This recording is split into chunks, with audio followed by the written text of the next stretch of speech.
তুমি এখন যে শ্বাস নিচ্ছ সেটা যদি শেষ শ্বাস হয়, পরের 10 সেকেন্ডে তোমার শরীরে কি ঘটবে জানো?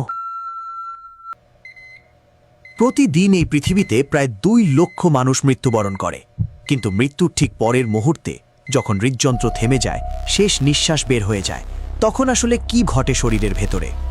হার্ট বন্ধ হওয়ার সাথে সাথে রক্ত সঞ্চালন থেমে যায়, মস্তিষ্কে অক্সিজেন পৌঁছানো বন্ধ হয়ে যায় মাত্র 4 থেকে 6 সেকেন্ডের মধ্যে।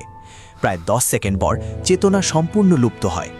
মৃত্যুর প্রথম কয়েক মিনিটের মধ্যে শরীরের কোষগুলো তাদের শেষ শক্তি ব্যবহার করতে থাকে। কিছু কোষ, যেমন ত্বকের কোষ, মৃত্যুর কয়েক ঘন্টা পরেও সক্রিয় থাকতে পারে। প্রথম 20 থেকে 30 মিনিটের মধ্যে শরীর তার স্বাভাবিক তাপমাত্রা হারাতে শুরু করে। এই প্রক্রিয়াকে বলা হয় অ্যালগর মর্টিস বা মৃত্যুর শীতলতা। প্রতি ঘন্টায় প্রায় 1 থেকে 1.5 ডিগ্রি সেলসিয়াস করে তাপমাত্রা কমতে থাকে, যতক্ষণ না চারপাশের পরিবেশের সমতায় আসে। এই মুহূর্তটি জীবন ও মৃত্যুর সীমারেখা, যেখানে একটি অস্তিত্ব তার শেষ যাত্রা শুরু করে। মৃত্যুর কয়েক ঘন্টা পর শরীরে শুরু হয় এক অদ্ভুত পরিবর্তন। মাংসপেশিগুলো কঠিন হয়ে যেতে শুরু করে। এই অবস্থাকে বলা হয় রিগার মর্টিস বা মৃত্যু কঠিনতা। মৃত্যুর পর মাংসপেশির কোষে এটিপি নামক শক্তি অণু আর তৈরি হয় না, কিন্তু বিদ্যমান এটিপি ব্যবহার হতে থাকে, যার ফলে পেশির প্রোটিন তন্তুগুলো একে অপরকে আটসাটভাবে ধরে রাখে। মৃত্যুর 2 থেকে 6 ঘন্টার মধ্যে এই প্রক্রিয়া শুরু হয় এবং 12 ঘন্টার মধ্যে সম্পূর্ণ হয়। একই সাথে শুরু হয় আরেকটি প্রক্রিয়া, লাইভার মর্টিস। হৃদযন্ত্র বন্ধ হয়ে যাওয়ার পর রক্ত আর প্রবাহিত হয় না। মহাকর্ষের টানে রক্ত শরীরের নিচের দিকে জমা হতে শুরু করে। ত্বকের নিচে রক্ত জমে গাঢ় বেগুনি লাল রঙের দাগ তৈরি হয়। ফরেনসিক বিশেষজ্ঞরা এই দাগ দেখে মৃত্যুর সময় ও অবস্থান নির্ধারণ করতে পারেন। অন্ত্রে বসবাসকারী কোটি কোটি ব্যাকটেরিয়া এই সময় শরীরের ভেতর থেকে বাইরের দিকে ছড়িয়ে পড়তে শুরু করে।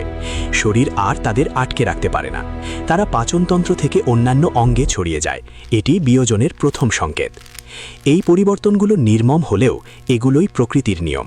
শরীর ধীরে ধীরে নিজেকে পুনরায় প্রকৃতির কাছে ফিরিয়ে দেওয়ার প্রস্তুতি নিচ্ছে। দিন যত যায়, শরীরের বিয়োজন ততই গভীর হয়। ব্যাকটেরিয়া এবং এনজাইমগুলো শরীরের কোষ ভাঙতে থাকে।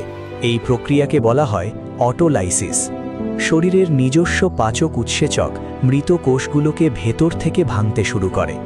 এই ধাপে শরীর থেকে গ্যাস তৈরি হয়, টিস্যু নরম হতে থাকে।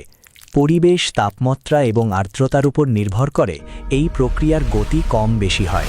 উষ্ণ ও আর্দ্র পরিবেশে বিয়োজন দ্রুত হয়, ঠান্ডায় ধীরে। মাটিতে কবর দেওয়া হলে সপ্তাহ থেকে মাসের মধ্যে নরম টিস্যু বিয়োজিত হয়ে যায়, অবশিষ্ট থাকে কঙ্কাল।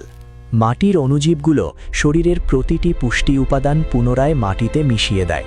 সেই মাটি থেকে জন্ম নেয় গাছ, গাছ থেকে ফল, ফল থেকে নতুন জীবন।